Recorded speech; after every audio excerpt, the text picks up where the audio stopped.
ឈើកាច់បាភ្នំជុំរំកាក់វែង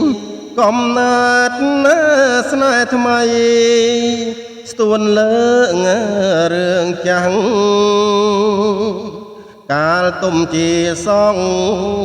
បុកជើងភ្នំនេះមានទូលគោកច្រេះព្រំដែនសាំងសី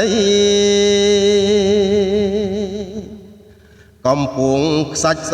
ភូមិគោកសន្តែងទ្រង់ខ្ញុំប្រេះបែកព្រោះរឿងព្រាត់ស្រីឯភូមិព្រះស្រែប្រែទិដ្ឋភាពថ្មីអ្នកនេះឬអ្វីលួចលាក់ស្នេហ៍ខ្ញុំត្បូងឃ្មុំរឿងទុំបាភ្នំរឿងថ្មីរឿងខ្ញុំព្រាត់ស្រីដោយគេ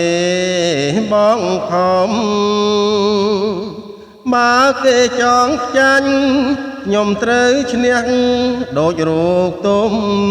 តែបងសូមឲ្យចិត្តណាមុំកុំធ្វើត្រាប់តាមទៀវដើមស្វាយតនាងធ្លាប់មានរិទ្ធខ្ញុំមានវិបត្តិ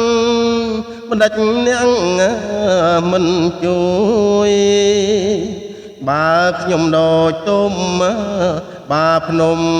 ត្រូវព្រួយគេដាក់ឈ្មោះឲ្យជាត្បូងឃ្មុំថ្មី